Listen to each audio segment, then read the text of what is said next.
Right, and we are live, I believe. Hi, everyone. Thank you so much for joining us. This is a really special night for me because I've been wanting to do this for a long time. I've got amazing people tonight that we're going to be delving into questions in reference to social skills and what it means to them. But rather than me introduce them, I'm going to let them introduce themselves. So I will ask Jody, please, can you introduce yourself? No. No. Did I go the wrong way? I want. No. Oh, sorry. Yes, you can. Yes. Okay. So Jody, we know from the Nurture program. We know from Autism with Love. Jody is a parent of, I want to say, three children. Mm-hmm. Thank you. Good. Just making sure. And Jody has been a dear friend of mine as well, I have to say, in helping me sort of organize lives and teaching me along the way. Her Nurture program, you guys, if you haven't had a look at them, they are amazing. I mean, absolutely incredible program she's got going. So please do go and take a look at them. And then next we have Tigger. Tigger, do you mind introducing yourself for me, please? Awesomely autistic is what I say now to everybody. Awesomely over the age of 50, 56 in about 2 weeks. Whoa.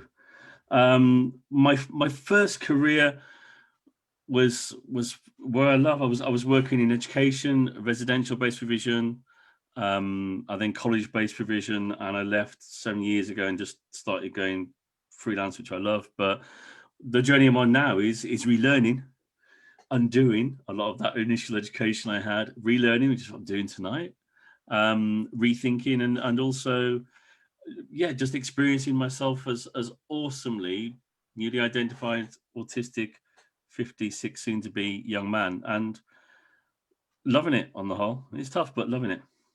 Excellent. I love that. Lush. Kieran, I don't think you need a lot of introduction, but I would love it if you would introduce yourself, please. That's just embarrassing. Oh, Jeff, fangirling. I'll just shrink off the screen now. So I'm Kieran Rose. I am a published author, blogger. I'm a consultant. I do training, and lots of advocacy stuff generally. And I was diagnosed way back when I was 23, which was about a year ago, we're going to say. I'm in that kind of mood tonight. Lie, Kieran. I'm 41. So yeah, so that's pretty much me in a nutshell.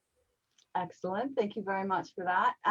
Dr. Chloe, again, I don't think you need a lot of introduction, but I would love it if you don't mind introducing yourself. Oh, lots of hats. Okay, Dr. Chloe Farahar. I don't know why people struggle with the Farahar. It's Irish.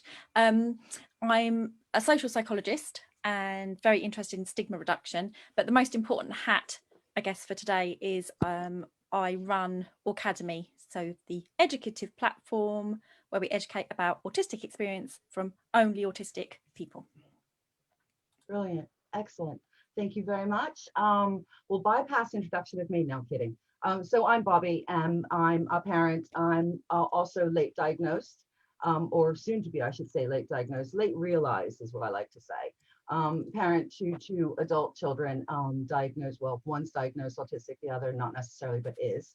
And my background is 8 years of working in schools as a one-to-one TA, specifically with autistic kids. Then I went on to do my degree. And then I decided I wanted to kind of work for myself because it worked a lot easier doing that. So now you have the introduction of all of us.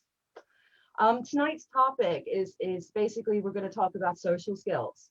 And I'm focusing on what is automatically assumed for autistic children and young adults in various different settings, from schools to therapy to even social stories. And I'd like to start by asking a general question to everybody. And again, we'll go through the list as we went before of what does social skills training really mean to you, or social skills mean to you? And what are your opinions on it? So Jody, if you don't mind starting first.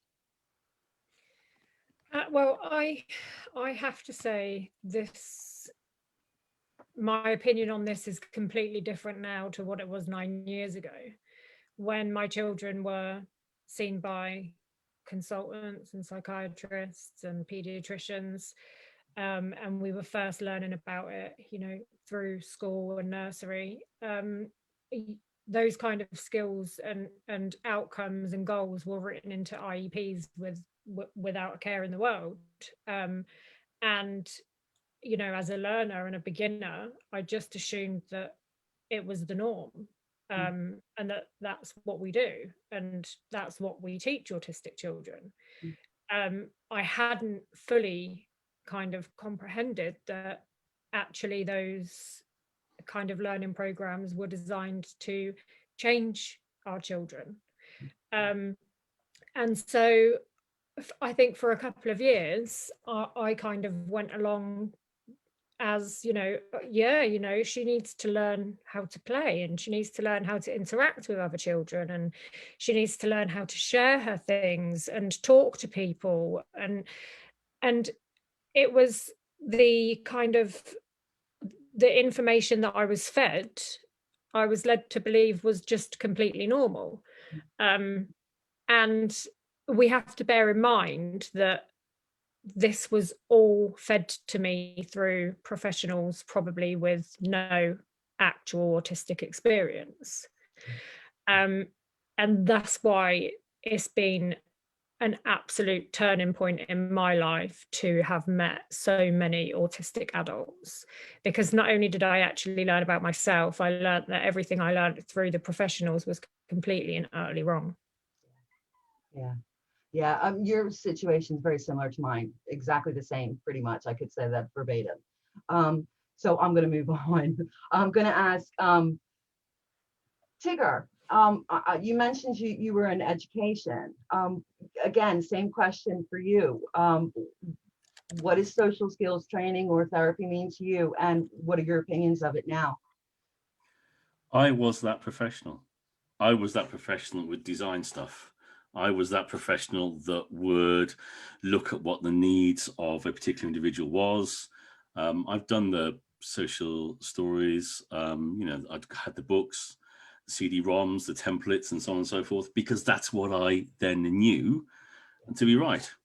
What do I look at it in terms of now? I look at it as yet another way of boxing people and just saying out loud, you're wrong.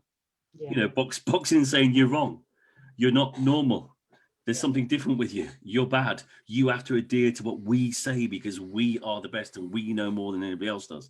That's how I see it now. Very much so. It's another way of discriminating against awesome autistic individuals, and it's another way of, if I'm honest, making, you know, you look at it, you read some of the stuff that's out there, and it really is a way of damaging. It's a way of increasing that trauma that's going to base in an education-based environment. You know, so I'm, yeah, quite strongly about the negativity of it now. That's what I see more than anything. But, you know, from my perspective, no. Yeah, no, I see where you're coming from, and again, kind of similar. I was trained in by Carol Gray to do social stories, and my opinion of them has radically changed from, you know, when my now 20-year-old was diagnosed. Anyway, Kieran, I'd love to know the same sort of answer from you. You know, what does social skills or social training mean to you, and what is your opinion of it? I see it as a kind of imposition of one culture on another culture, a neuromajority imposing themselves on a neurominority, and with the setting of arbitrary standards that the majority culture don't even adhere to themselves mostly. It's about control, and it's about the shaping of someone that you have an unsettling feeling about because they're not quite like you and you can't put your finger on why. So you have an impulse then to change that person and to make them act like the majority because then they feel safe.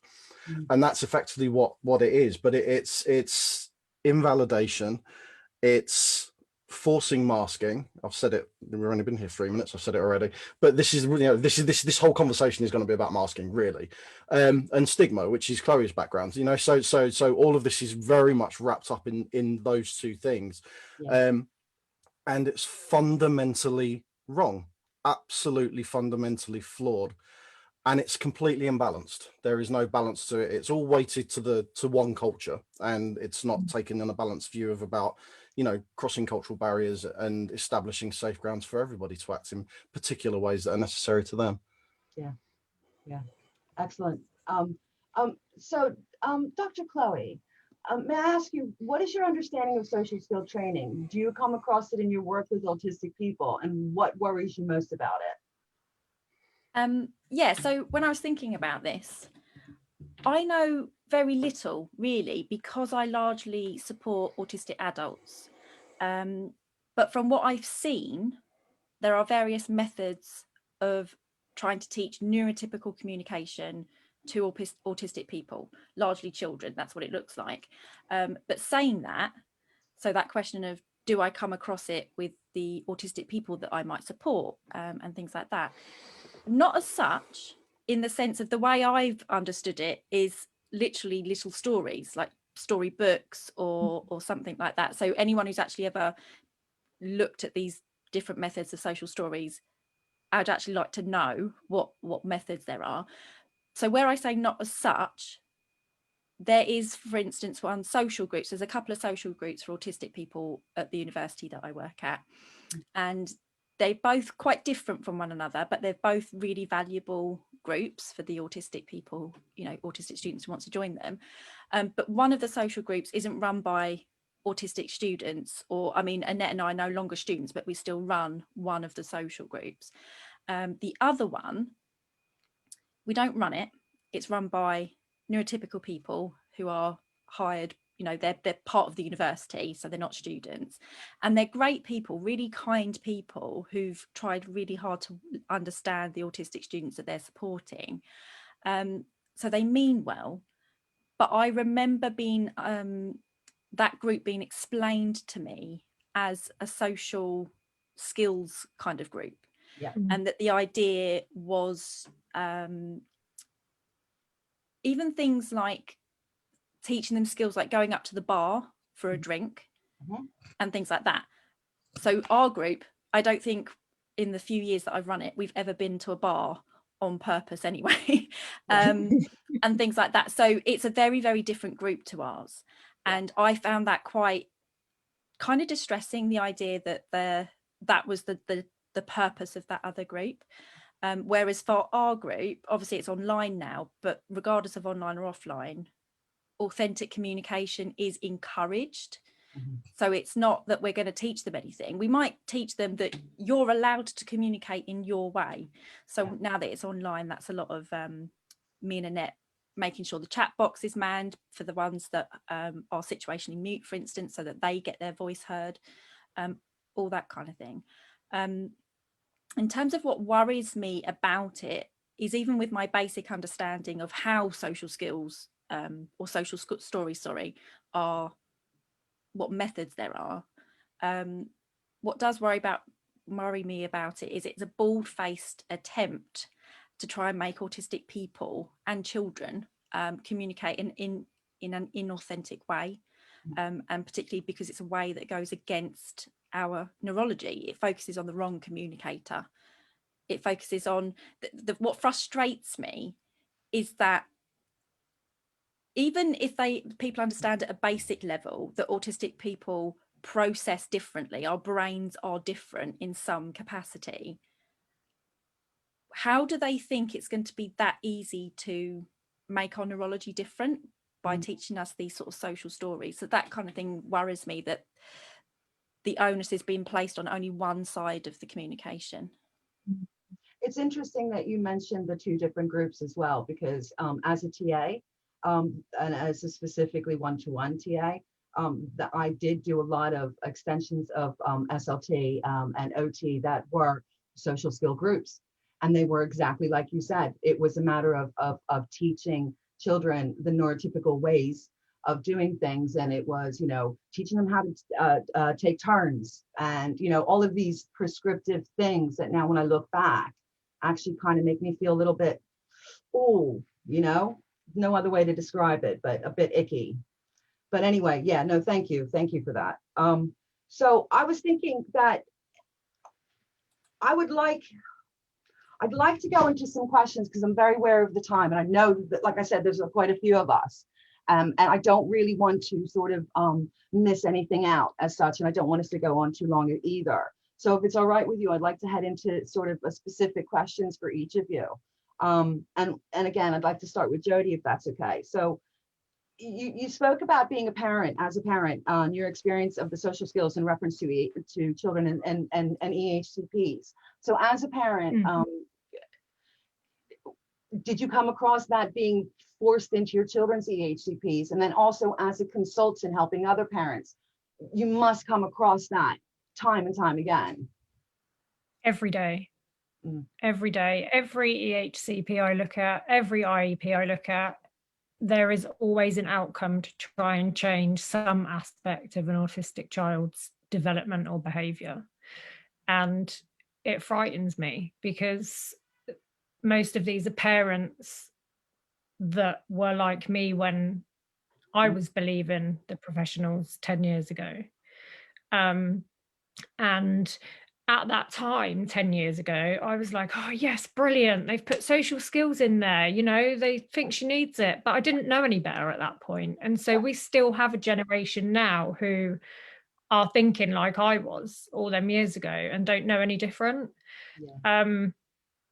One of the things that actually I had a meeting with an EHCP or coordinator the other week for Stanley. Finally, he's in year 9 and just got an EHCP, and he was awarded significant funding. He's very behind. He struggles to learn in the same way as his peers. He can't get anything out of his head and onto paper. He hasn't found that one magic teacher to unlock his potential, and I know full well he has it in there. And they wanted to write into his EHCP that he should learn to apologize or take responsibility for the way that he was interpreting situations and behaving or responding to those situations.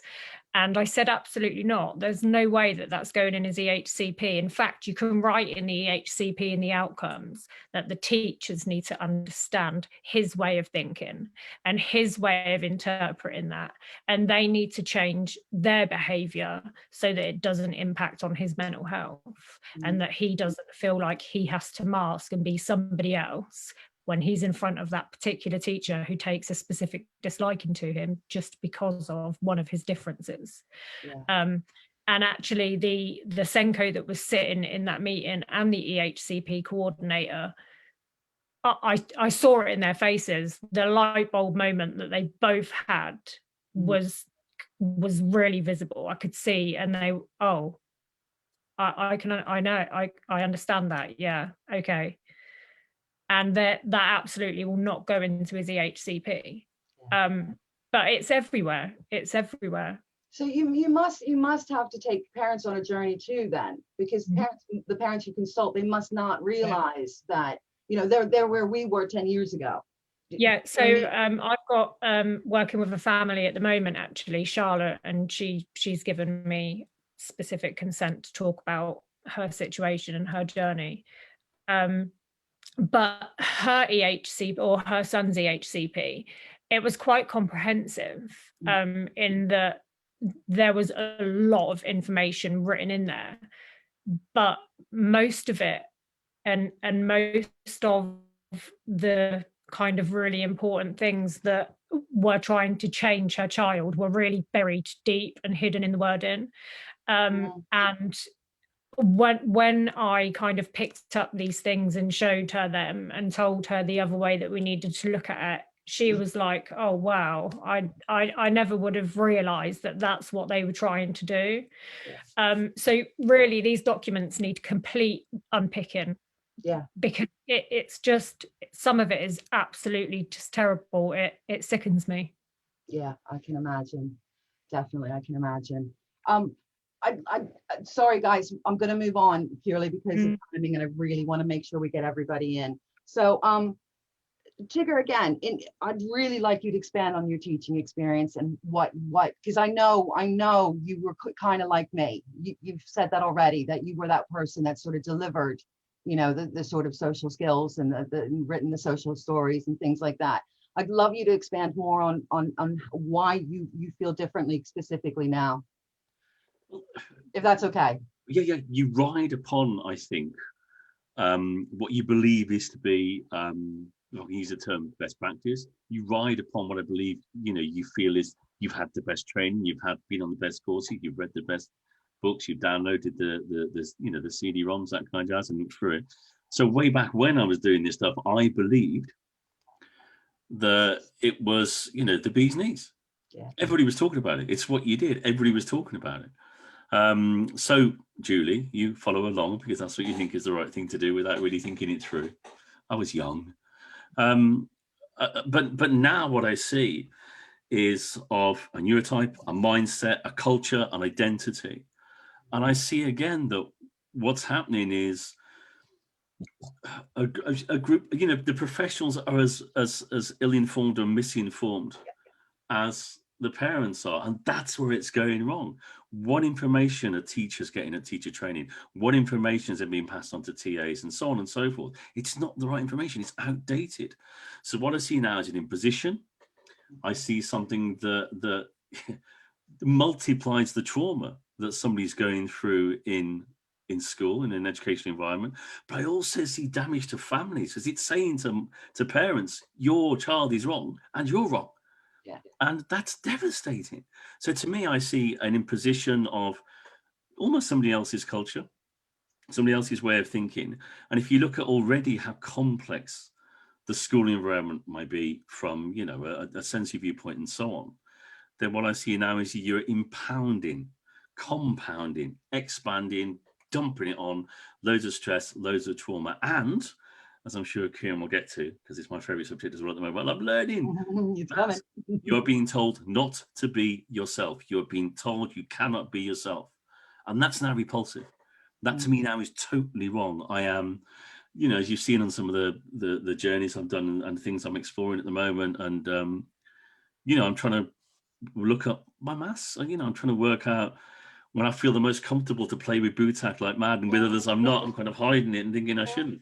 And it's just that denial of somebody's personal right to be who they are, their communication methods, the way they think, what they do. But it's also that, hey, actually, what you're doing is totally wrong. What we're doing is totally right. And you've got to lump that, because that's how it is. And the damage then done to the person, and to the families, to parents, to individuals, I think is huge. But I have to go back to, something more has got to be done, because you've got professionals who just come out thinking, but this is how you do it. And it's just that sausage kind of factory being passed on from one professional to another. And that cycle has to be broken. Definitely. I'm glad you brought up and the impact on families as well, because as you know, there's so many families out there that want the best for their children.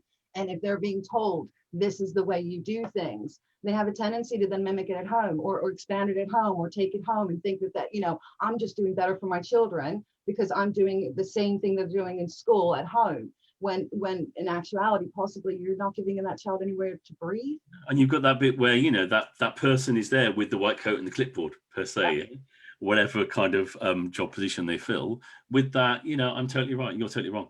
And that's how it is. Yeah. And that's something that's going to break. Yeah, definitely. Kieran, it's coming. Like, I just have to say the word masking to you, because that's literally, I've got a question here, but masking. Please, just how do you see social skills training, the social skills books, all of that stuff? How do you see that leading to a child masking? I'd really love you to expand on that. Well, it's effectively what Tigger and Jodie have been talking about already, in terms of modulating someone's behavior to make it kind of acceptable. And that's effectively what masking is. It's the projection of an acceptable persona that makes everybody else feel comfortable. Now, that could be someone who fawns, who's the good boy or the good girl, or it could be someone who's the class clown, in inverted commas, you know, whatever that projected kind of persona is that everyone's expecting to see from that kind of person, whatever fits. So when you have things like social skills training and social norms, really, because that's, you know, we need to take it really a step back, because social norms are really underpinning all of this, and there's no such thing. They don't exist. There is absolutely no such thing as social norms. Social norms change arbitrarily from geographic location to geographic location around the world, between countries, between areas within countries, from town to town, from household to household. My social norms are completely different to all of your social norms. What's acceptable for me will be different for all of you. So you can't, there is no social skills book that no Bible that anybody could go to and say, this is fundamentally what everybody does and everybody has to learn. But those social skills Bibles have been created. Through social skills training, trademark, you know, it's usually they have someone's name after them, or they're, you know, like they're social thinking or whatever. All of these different kind of trainings that have been developed around this, people are making huge amounts of money out of nothing, literally nothing. It's like air. But they've packaged it and they've made it nice, and it's all about manipulation and coercion, and it's training. You know, we talk, as autistic people, we talk about ABA, applied behavioral analysis, a lot. Yeah. We're effectively talking about very similar themes here, because they're all based on the same behavioral principles. It's about training an autistic person not to be autistic. Yeah. That's effectively what it is. So when it comes to masking, when you are telling that person, that child, from a very, very early age, through social skills training, through things like social stories and stuff like that, when they're used in the wrong way, which they mostly are. Yes. When you are looking at society generally, because society is a huge social skills training exercise, we are constantly told on multiple levels, directly and indirectly, that the way that we think, the way that we feel, the way that we move, the way that we act, the way that we communicate are wrong. Everything that we do is wrong. And we are centered as the person that is doing everything wrong. So that 3-year-old child, that 5-year-old child, that 10-year-old child, that 20-year-old man or woman or non-binary person, whoever, constantly being told directly and indirectly that everything we are doing is wrong. So all this creates layers of trauma, because we cannot be our authentic selves. The way that we naturally need to be, we're gaslit and told that we can't be like that. So we second guess ourselves, and we learn ways to cover up the ways that we need to be in order to act like other people and project that acceptable personality. So you've got layers of trauma and stigma weighted upon each other until it gets to the point where you can't carry that anymore. And that's when we talk about autistic burnout and things like that, because that's literally us saying, I can't do this. Our body and our brain go, no, got to stop there. Can't do this anymore. And we collapse. But then we have narratives around things like, oh, they've regressed. Yeah. You know, they've gone back to their childish ways. So we have to train them again. And, you know, it goes on and on. It's like a cycle of trauma and stigma that just keeps going round and round. And at the center of it is the autistic child or adult. And that never stops. That will never, ever, ever stops turning until you get people like us that go, hold on a minute. Yeah. And then some people start to listen and some little things start to change. But, you know, that's where masking and trauma and social skills are all just completely intersectional. Yeah, absolutely. Totally intersectional. I mean, and so I'm not wrong in saying that this type of training is ableist to us. I mean, I can't be wrong in saying that, can I? No, it's absolutely grounded in ableism. And even I work with a lot of speech and language therapists and occupational therapists from all over the world. And occupational therapy and speech and language therapy should be the two professional skills that are most beneficial to autistic people. In order to aid us to authentically communicate in ways that we need to, and in order to understand our own sensory systems. They're the two most fundamental things that we need. Yeah. But those two skills, those two professions are grounded in ableist teaching, are wrapped around neuronormalcy. So it's everything is framed from a position of there is a normal, and we are not that normal, so that we need to be adapted to make sure that we get as close to that normal as possible. There is no normal in any sense, in anything that you talk about. There is no such thing as normal. There's no, you can work out an average of something, but it's meaningless because very few people would actually fit an average. So, it's all framed around ableism and around people basically saying, I am the right way to be and you are not the right way to be when you are compared to me. Yeah. Wow. And essentially all we're doing is throwing therapy upon therapy upon therapy upon therapy for whose benefit? Because it certainly isn't the child's or the adults, it's the people who are teaching them or working with them. It's for their benefit, not ours. It's so that they can make their lives easier, not to make our lives easier. Absolutely that. And then when you have frameworks, things like, ABA frameworks or positive behavior support as well, is a framework that is grounded in making things comfortable for the people working with the individual. That's all that's all it is. So everything is fundamentally wrapped around all of that. Yeah, I mean, I'm seeing PBS. Which is why I said to the consultant actually that Stanley shouldn't have to change himself in his lesson just because it makes the teacher feel a little bit uncomfortable that he's direct, or that he says things out loud that might make you feel uncomfortable. Why should he have to change himself to make you feel comfortable? Yeah, exactly. Dr. Chloe, I'd like to move on to you if that's okay. And I've got a couple specific questions for you.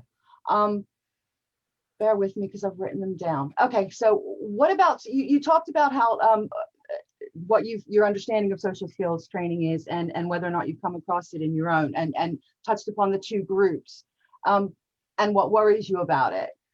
My question would be, what is it about the training that concerns you in relation to autistic well-being specifically? Well, there's a couple of things. Can I do because I have also got the, can it be a good thing? Oh, can it be a good thing? Sorry, apologies, I missed that one. Yes. No, it's fine. It's because it feeds into what Jodie was saying about the EHCP stuff. So I've got a very, very recent, as of yesterday, anecdote about this. So can this sort of these social stories or this social skills training be a good thing? And I've put, if it's given to non-autistic peers, right? So if it's given to the people around the autistic person, then absolutely it could be a good thing. I made this assertion in a recent, literally yesterday, EHCP meeting. I've got permission to anonymously discuss this. So it was an EHCP meeting. So in the UK, that's a plan that's supposed to be about education, health and care for disabled pupils and how to support them. So I made the assertion that it needed to include as outcomes, provision, this kind of thing, training in communicating with that multiply neurodivergent pupil who's 11. Wow. It needs to be about the people around them, right? So I made that assertion, and the inclusion lead, so that's their name, the inclusion lead was angry. And he was angry that I wanted them to teach the children and the teachers around the disabled child to change, to learn how to communicate with the disabled child. And he asked me quite indignantly if I was really asking they change the world around the child. And I said, yes, I am. Yes. And he was just so indignant at me saying this. So for instance, one of the outcomes that we picked up on, and there was a number of us that were autistic professionals here supporting this parent of this autistic child. And so one of the outcomes that they had on the old EHCP for this child was for them to learn to interpret what other people communicate, right? Mm-hmm. And I said, if the people around this child are talking in a way that means there's hidden meaning that this child is having to work out and interpret, then that child is not the problem. You need to be teaching all the children around, because she's not going to be the only autistic child in the village, as it were, how to communicate. And so it was just this person's so angry that I was honestly asking that they change the environment around them. Wow. That's actually shocking. That makes me think that person is in absolutely the wrong job. You know what I mean? Because okay. I'll calm down. And it's something that Harry talks about quite a lot, which is, considering his name or his title was inclusion lead, Mm. what he was actually asking for was false inclusion. Yeah. What he was asking for was to force this child who's multiply neurodivergent, not just autistic, into a setting that's not built for them. That's not inclusion That's not inclusion. at all. There's nothing about that that's inclusion. No. And so the other question that you have, which I quite like, is so what about social skills training concerns me? Not that I like the question in relation to autistic wellbeing. Now, Kieran does such a good job of this one. So masking and PTSD, basically, you're making or forcing autistic people, forcing us to do something our neurology isn't built for, which is to be very inauthentic, and that creates masking, that creates and is linked to PTSD. There's research now that shows that links to PTSD. Wow, I'd be interested in that research. I really would be. I'm sure, Kieran, can you think any of it off the top of your head? I know I've read Kieran's most recent one, but I'm not familiar with the one you're speaking of. I'm really bad with pronunciations of names, so I'm not going to try and pronounce their name. It begins with a K. Sound like me. I can't Is it pronounce it. is it Monique Bothakite? Potentially. Is there That's a great name. Kupferstein? Do I feel like that's the Say that again. Kupferstein? I'm really, really bad with names. I'm so sorry who that person is. Oh, Henny Kupferstein. Yes. Yeah, that she linked it was ABA to PTC PTSD. Wow. Okay. Which is basically the same thing. Same thing. ABA is creating a masked autistic person. So Which is actually what the Department of Defense in the USA has now come to the conclusion of as well. So yeah. That should be So yeah, in terms of my concerns, yes, masking PTSD, it's an inauthentic person. And again, anecdotally, I can demonstrate that as well, so working with so many different autistic people over the last couple of years. Yeah. So at mine and Annette's So You're Autistic program, so it's a 8-week 16 hours program where we support autistic people of any point in their journey to understand their autistic self, and a number of other things. It's got a number of aims, but we treat autism by teaching them how to be autistic, i.e. find the culture, the identity, how to communicate or allow them to feel safe to communicate authentically, and allow that authenticity.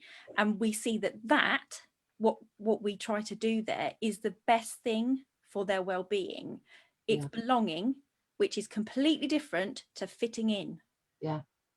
And that's what those social skills, masking and ABA, all those things are really doing, is it's trying to make hammer and bash a round peg into a square hole, or a square peg. Wow. Into a round hole. Square peg, round hole. Yeah. So what is the research and literature into autistic well-being shows about enforcing neuronormative, I can never say that. Neuronormative. I know. I love it. Whenever I teach about neurodiversity, I always just say tack the word neuro on to the beginning of anything. Yeah, I mean, I guess that's really what and what Kieran was helping me remember names wise, which is what does the research and literature say into autistic well-being, and what it shows us about enforcing neuronormative ideals of sociability onto autistic people. So the Kupferstein, that's the one. Thank you, because I can't pronounce names, work in terms of ABA and PTSD. And like I say, can you say the other person's name as well, so I don't mispronounce it? Monique Bothakite and Ellie Cage as well.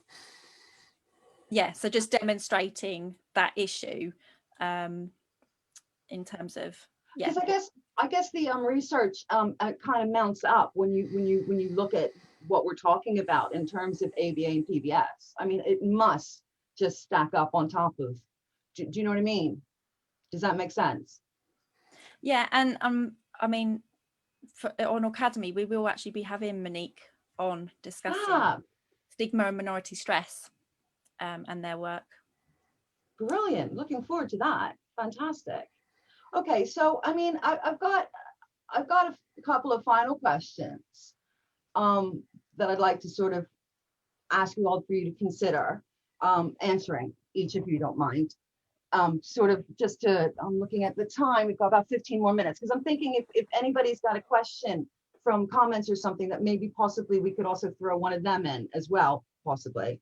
But the questions that I would like to finish sort of with is, okay, so we agree that these early interventions, these ideas of early intervention, which usually is really sort of AKA social skills training or social groups or that sort of a thing, are asking the child to fit into the world versus the world changing to fit the child.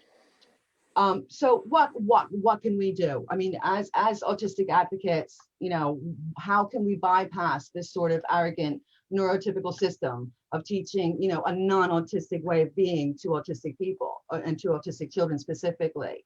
You know, we need to introduce training, teaching, understanding for children from the ground up. We are not going to teach old dogs new tricks. People that do not want to change their perception aren't going to change their perception. We need to start in schools, and we need to start from 4, 5, 6 years old, showing those children that inclusion actually matters and how to do it right. Because if we don't start from the bottom upwards, we're just never going to make progress. excellent idea. Can I Super. add to that? Oh, sorry. No, my apologies. Go ahead, Chloe, go ahead.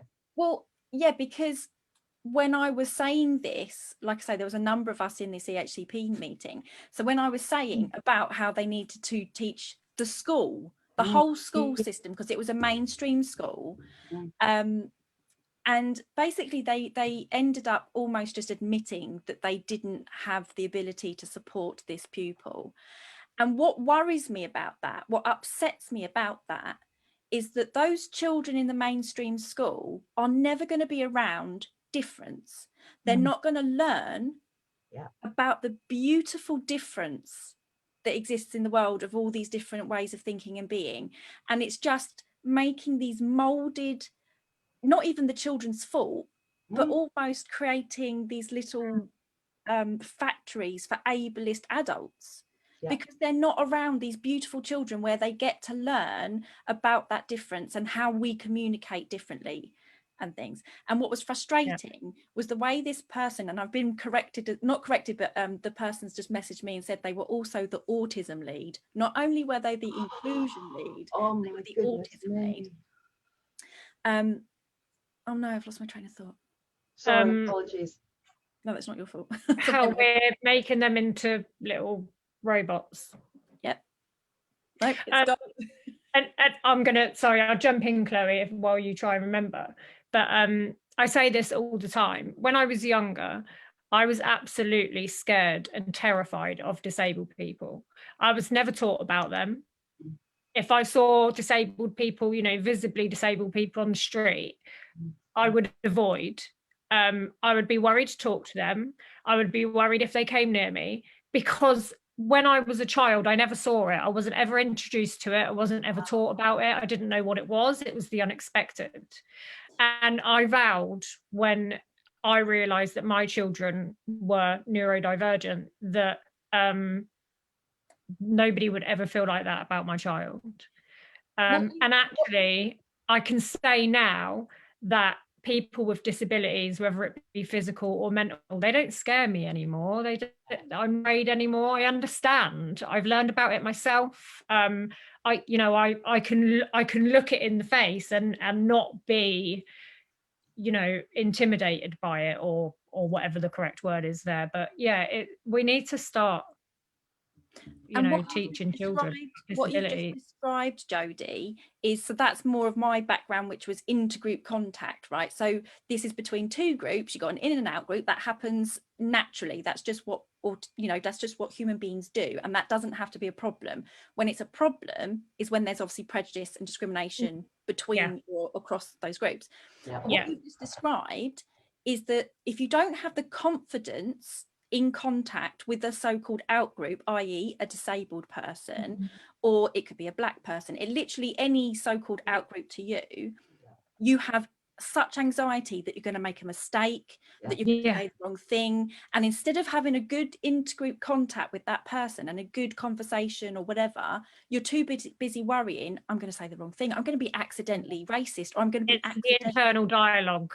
ableist. Whereas if you're Big brought time. up with those beautiful divergent pupils, you won't have that.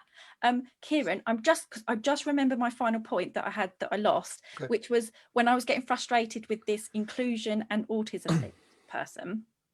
No guessing about ethnicity and gender and what have you.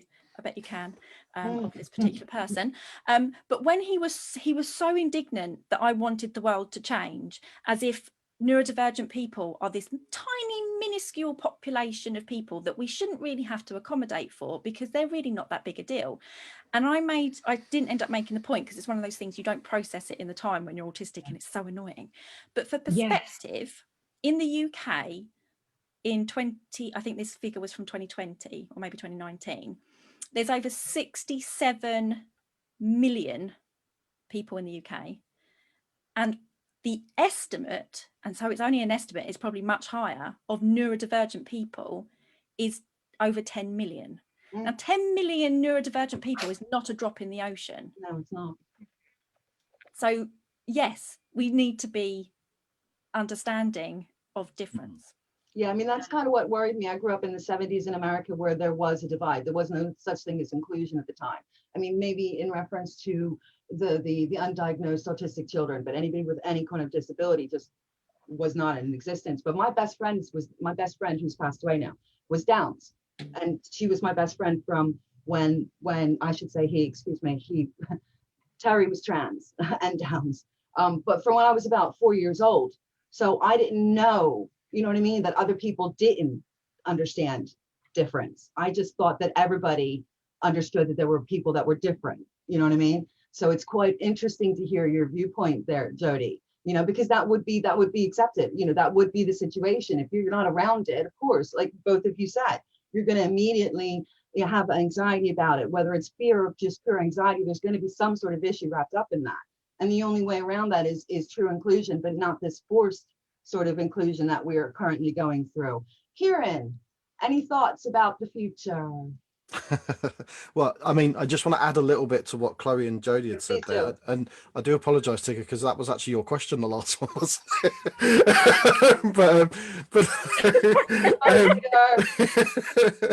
We like to monologue.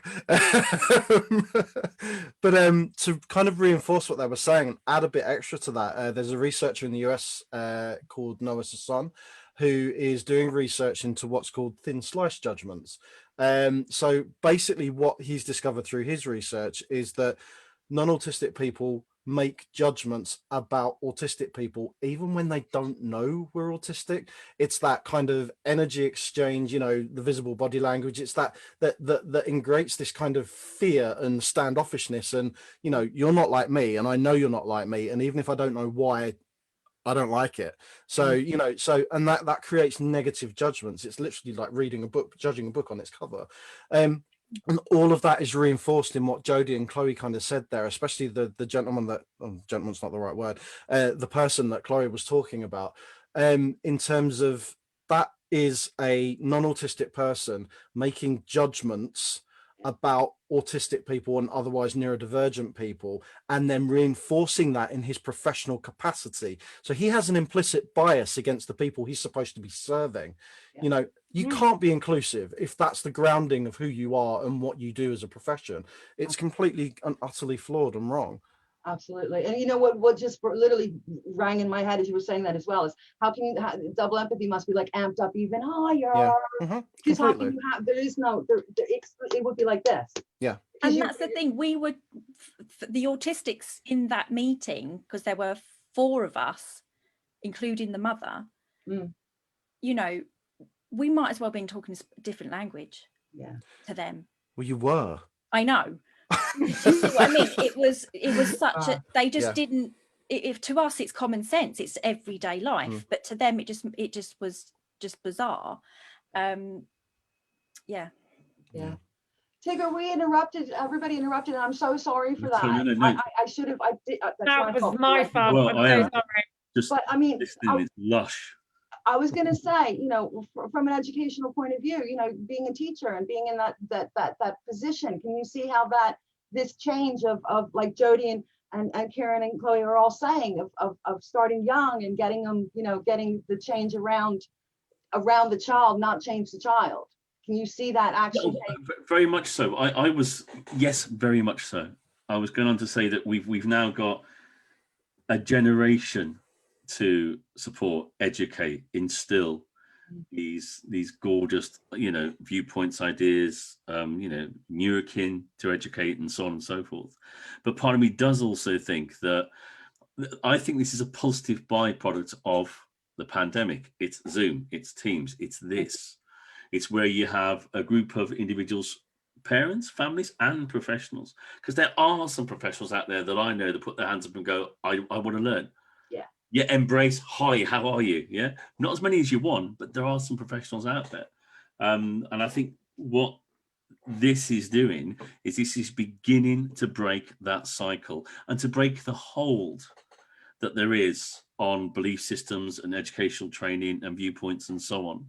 I'd much rather it was like a, you know, the analogy of a dam bursting and teacher training suddenly changing and all the rest of it. These are making people question. These are making parents see the truth rather than being force-fed the negativity and the lies.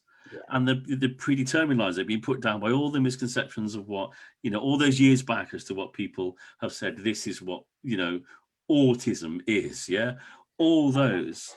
And I think it's interesting that now we have a chance to enable, to support, to empower, and to help people to listen and learn. And that's then, I think, begin to break the cycle. I think that's beginning then to, you know, it's almost a sense that we're enabling new role models to be built. We're enabling new individuals to stand up and to be proud of who they are, their identity. And I think that's really important in this moment in time. Yeah. I mean, you know what the most annoying thing that I hear? The most annoying thing that I hear from professionals and teachers in schools when we're trying to get reasonable adjustments in place. Can you guess it? Go on, somebody guess. Oh, well, you know, if we give that child some fidget toys, Oh, the other children wonder why. Well, just tell them then. Be honest. If you give that child a wheelchair, all the other children will want one. Yeah. And that's what was making us in that EHCP really angry, was that the outcomes that were asked of that child with an invisible disability would effectively be taking a wheelchair away from a wheelchair using child. That is what they were basically wanting as outcomes. They just don't understand at all. Wow. No. I mean, that's one of the reasons why I wanted to do this, is because I think it is a really important topic. And I was hoping to catch, you know, as many parents and people out there, especially in schools if we can, as possible, you know what I mean? Because it's little nuggets sometimes of people being willing to open to change, you know what I mean? I do agree that there is some, the bulk of them possibly we're not going to make that much of a difference with, but maybe, you know what I mean? Little nuggets here and there as it comes up, maybe that will actually happen. I don't know. I'd like to take a sledgehammer to it all. I'm just going to be honest about that. Yeah. I mean, I was wondering, we're almost literally 2 minutes away from the hour. If it's okay, and if there is any questions, you guys all up for taking a question from somebody watching? Yeah? Yeah. Anything there by chance? Because I'm sorry, there's no way I'm looking. There are hundreds. Oh, I'm sure. Go for it. Pick one out, Jody, if you want to. Yeah. I actually saw one that I wanted to read out for Chloe earlier. I'll just try and see if I can find it. And thank you, guys. I'll say it probably 100 times before we're through, but thank you for this. It's been really enlightening, and I know I've certainly definitely learned something. You know. I think we've worked quite well considering there's so many of us. Yeah, I was worried. I was worried. See, that was your amazing organizational skills, Bobby. Anybody who knows me knows that's really funny. Oh, I love it. Somebody as well is I'm not going to pronounce the name correctly, so I'm not going to butcher it, I apologize. Everyone, we are all typing, so I think they're trying to get some thinking.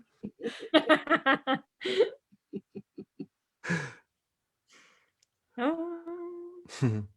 They would like, somebody would like a pamphlet on autistic perspectives and PDA to hand to their child's new teacher. Any suggestions? Anything that you think is good? You can create a personal passport, so just do it yourself on PowerPoint. And I've got one for Stanley actually that I use, and it focuses on his really good points. So what I did was I worked out over the course of about 6 months what all of his teachers phoned me up and complained about. And so I kind of worked out that it was his kind of Tourette's, like the vocal Tourette's, that were annoying the teachers, the fact that he needed to fidget quite a lot, and his organizational skills. And so I turned those into kind of targets for the teachers, and said, you know, so, you know, instead of reminding him to bring his pen to every lesson, why don't you just always keep a spare one in your bag and give it to him at the beginning of every lesson? You know, just those kind of little things that are just going to make everybody's life so much easier. Like, why are you going to moan at my child every day for not bringing a pen? Just bring one for him. You know, you're going to save yourself a whole lot of headache too, because you're just going to get tired of your own voice for a start. Just those tiny things drive me insane. I think what's frustrating is I think the majority of things that would actually make a neurodivergent friendly school, any school, doesn't have to be a specialist school, don't actually cost that much. Right. And they also benefit all the other children. That's thousands and billions. what I've been screaming constantly for years. You know, whatever you ended up doing for my child, or even when I was training TAs and stuff, whatever you do for one specific child, trust me, there's another child in that group or in that room or in that classroom that's going to benefit from it as well. So what's the issue? Like, just adopt it for everybody. Exactly. You know what validates that as well is that the child is making hundreds and thousands of reasonable adjustments without paying a penny. Absolutely. To just literally enter that building. So to flip that around, it shouldn't cost anybody else money to put in anything that child needs. This is the fallacy of EHCPs, because, you know, your child gets that diagnosis and it's all of a sudden like you are bombarded with information, and one of those things is your child probably needs an EHCP now. But when you go for an EHCP, you're talking thousands and thousands and thousands of pounds, and most of that is unnecessary. Unless you're looking for a specialist setting, most of what is put in an EHCP is just absolutely ridiculous and pointless, and is going to have no effect other than make that child feel worse about themselves. So go on, Jodie. Sorry, Kieran. No, go. Where does it go as well in mainstream? That money, where does it go? It goes on the building and the resources in the classroom that who uses? Did you think all the children? I mean, all of them. I haven't heard the term cash cow yet, but does it not self-perpetuate that system in some ways? You know, fills the banks and the coffers. I think what was very telling is that EHCPs, I've learned a lot about them thanks to Tanya Atkin, because I don't really know, because again, I work or support the majority of people are adults. Occasionally, yes, there's teenagers with their parents and things, but yes, I'm learning a lot about the HCPs. And from what I was understanding, the whole point is to say how to support that child, right? The whole point is you make it, you don't consider what resources you have, you say what that child needs, right? What was telling was there was a couple of slips of the tongue of people chairing that meeting where they said basically how they wanted to try and make the HCP fit with what resources they had. Yeah. That's not what that's for. No. It's not how do they wanted the funding this everything else into your setting. They want the money. They want, and that's what's really scary. Unfortunately, I have my experience of working with an LA at one point, and in schools, you know, and hearing stories. And I'm not going to say anything about anything specific, but you know, there are some places that are just trying to get that money in because it's not ring fenced. And the worst thing about all of that is that these children with those EHCPs that funding comes with are being further excluded because those teachers who are or the schools who are using that funding are not admitting that they cannot meet that child's needs. Yep. Therefore, that funding is being piled into the school and this child is making no progress. Yep. And then to further compound that as well, this, like, you know, we have an autism industry which is worth 7 billion roughly each year, but now we have a SEND industry which is wrapped around EHCPs, where so many people are making so much money. Speech and language therapists charging thousands of pounds for reports.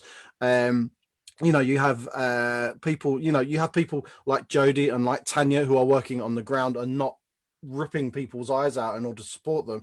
Yep. Charging enough that, you know, you have to live and you have to eat and you have to have a roof over your head, but ultimately on top of that you're doing it probably 20 hours a day. But you have people literally sitting there raking money in, using copy and pasting on reports and all of that. You have lawyers being brought in and solicitors that are charging hundreds of pounds an hour, and it's all so unnecessary, and it's all there literally for people to make money out of. You know what? To confirm that is 100% true, Kieran. A family of ours, amazing family, 2 children, going through tribunal, was quoted, no word of a lie, £1,600 per child tribunal.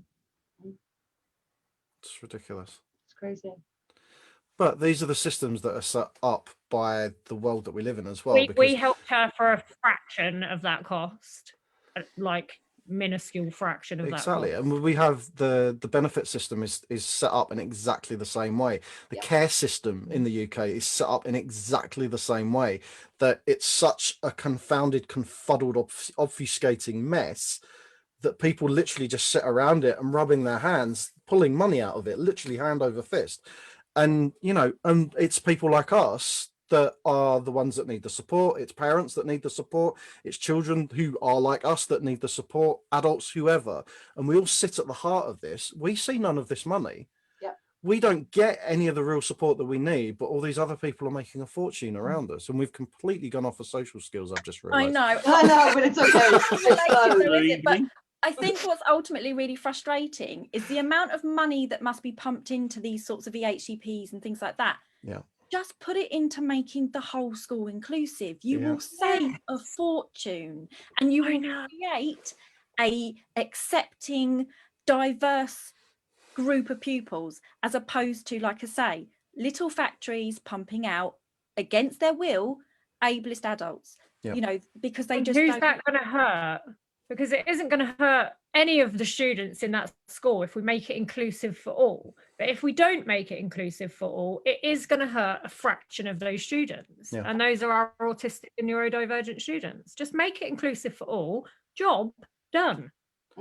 I mean, on that as well, there's balance that needs to be had here as well, because if we use the cultural analogy that I kind of brought up at the beginning, if you have 2 people from 2 different cultures, then you have a cultural barrier between them.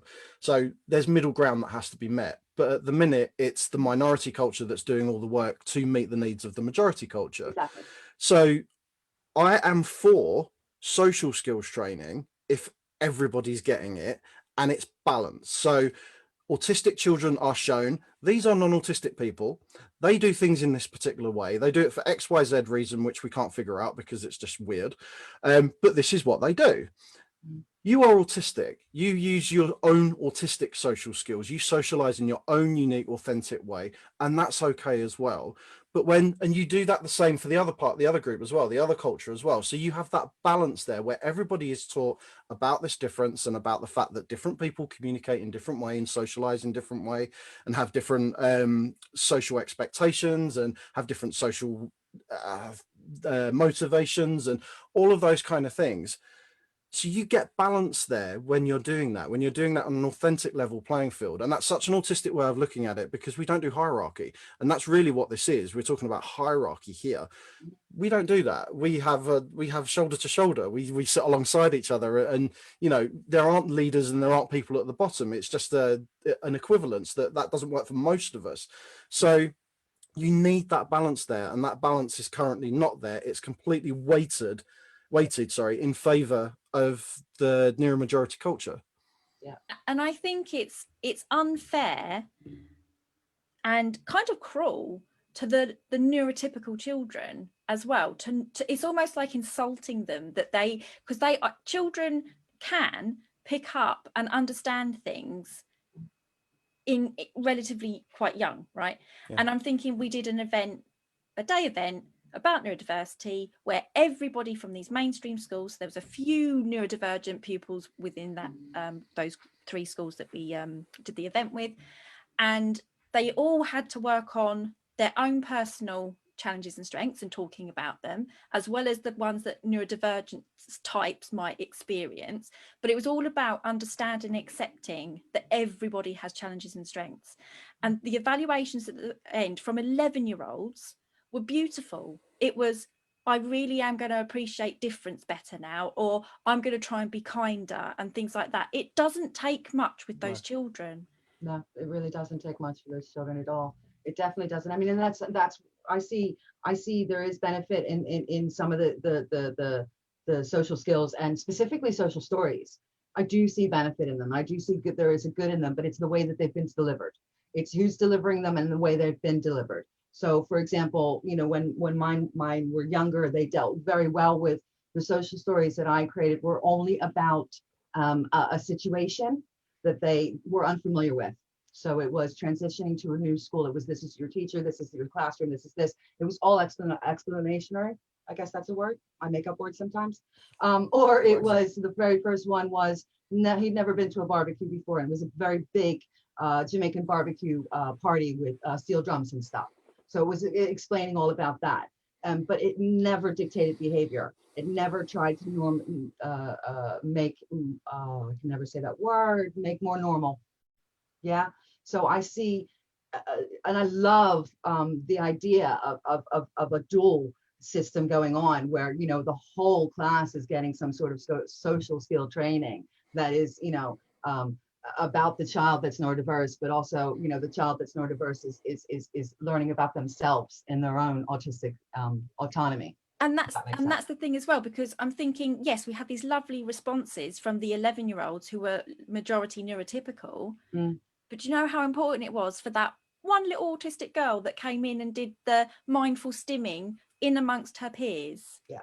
You know, to be able to come up to me afterwards quite quietly and talk about it and stuff like that, how important it was for that child. How Because they validating. weren't, I've heard of horrible experiences where they take those children out of the class to teach about autism to the rest. Why are you separating? Why aren't you making it so that and then those positive role models, so that young child can go, oh yeah, I love doing this thing that's stimming. Yeah, that's the original circle of friends sort of mentality. That was the idea, that, you know, you teach the entire class about autism, but the child is taken out of the equation in that respect. And I always did wonder about that, you know, and I was a part of it, you know, when you know better, you do better. I certainly wouldn't consider it today. I think, well, what are they saying that they don't want that child to hear? I know. Well, to be honest, as things stand at the moment, it's probably doing that child a favour not to hear all the stigmatizing rubbish that they'll be teaching. That's it. That's just it. Negativity. Yeah. You know, because you're already othering by taking the child out. You know, that is a beginning fallacy in that whole method. You know, circle of friends at school. You know, you're automatically othering right away in the very beginning, in my opinion.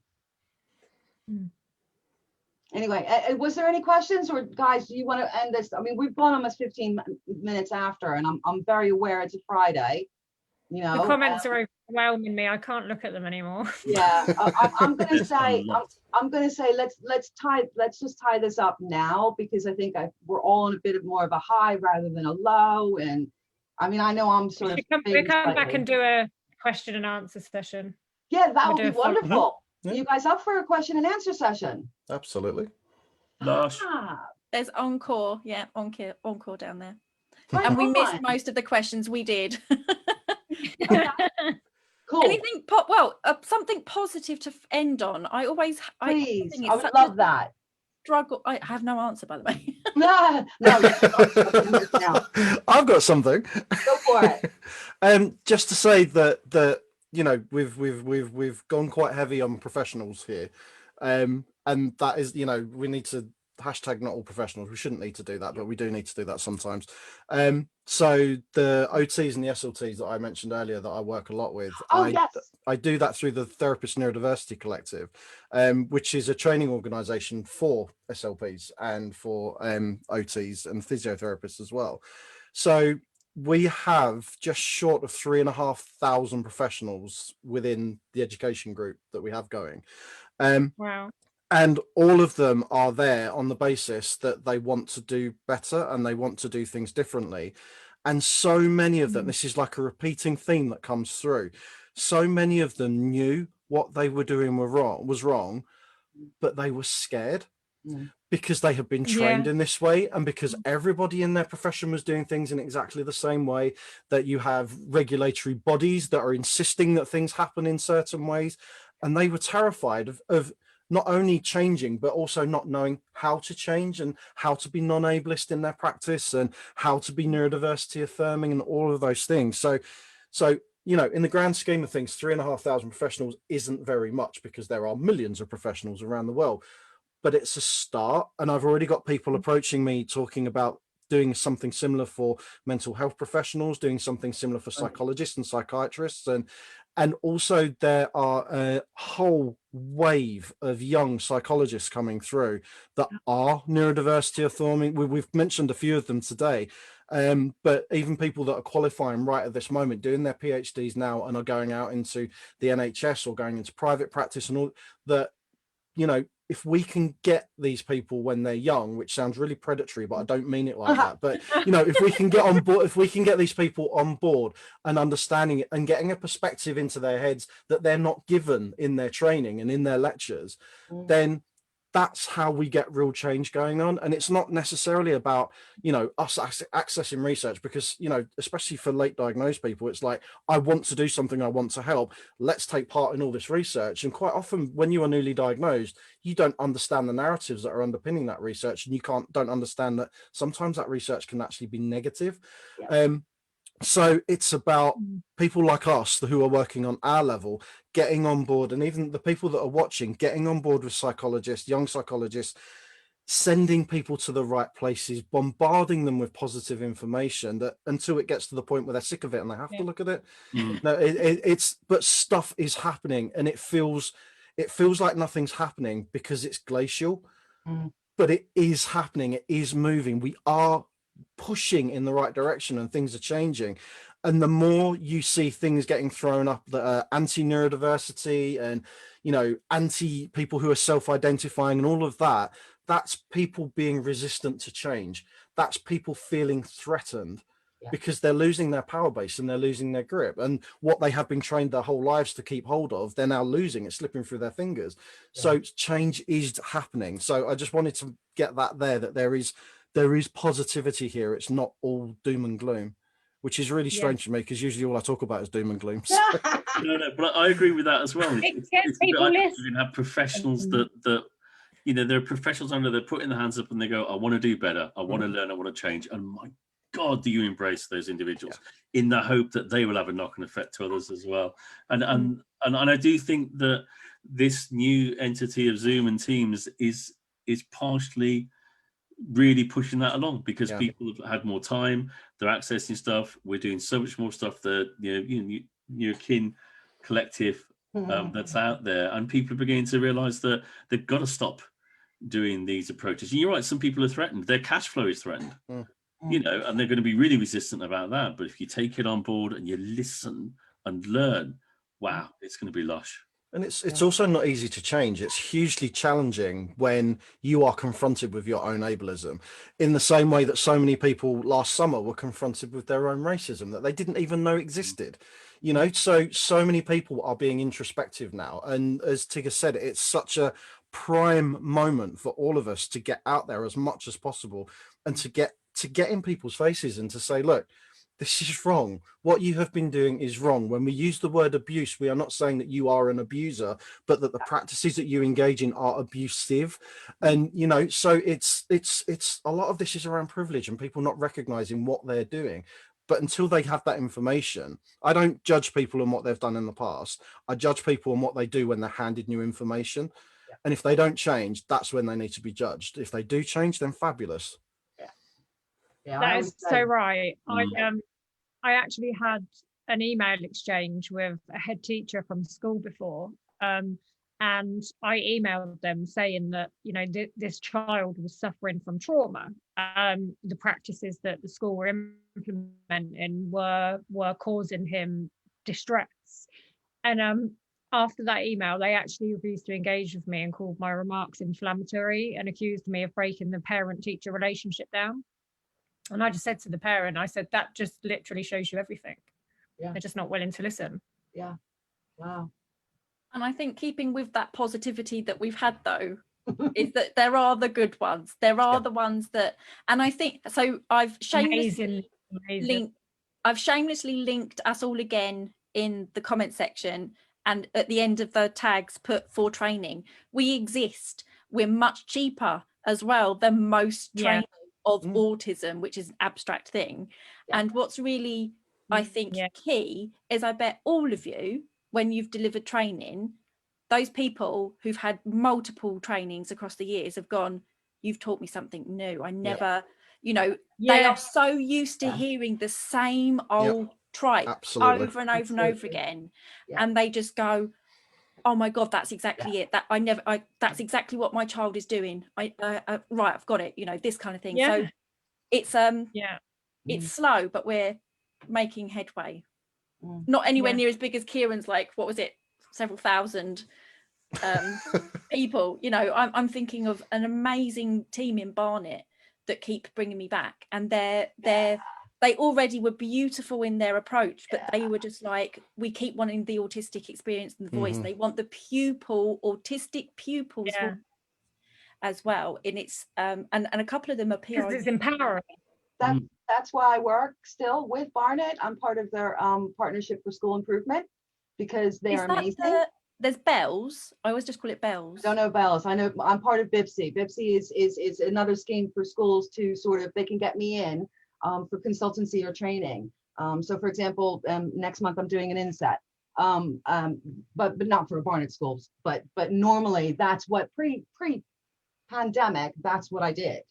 That's literally what I did, and I love Barnet. Barnet has had my guru, Annie Etherington, who kind of was my son's autism advisor and got me into University of Birmingham and to do that course and all of that. So I have an affinity and a real love for that. Yeah, there's something just really lovely about the different people I keep meeting from Barnet. Yes. Yeah. Like water, obviously. Yeah. Yeah. Not that I like to name them. Normally I would not name, and I normally wouldn't do this, but that, you know, I name them when they're good, if that makes sense. But anyway, I want to say thank you guys. I think we should probably end it there on that lovely positivity, and the fact that yes, there are professionals out there that do make a difference. They are willing to learn. They are open-minded. Grab them when you see them. Take them on the road with you. Point them in the direction of every single person you're seeing here today. The Nurture Program, Autism with Love, Coffee Shop with Tigger, you know, the Academy, Dr. Chloe, Karen, and the Autistic Advocate. You know, we are all here and willing and able, and we can make a difference. So thank you very much. Thank you. Just want to comment on, I love that I've been Dr. Chloe. Yeah, I know. I can't help that. Sorry. No, it's just interesting, because it would be like Ms., Mrs., blah blah, like Dr. Farahar, but it's been Dr. Chloe, which is super cute. Yeah, yes. Cute. Like I should have my own like Trisha show or something. You should just drop the Farahar. Just be Dr. Chloe. Dr. Chloe. Love it. Lovely. But yeah. So thank you. Bye. Thank you. Bye-bye. Bye, everybody. Thank you. Bye.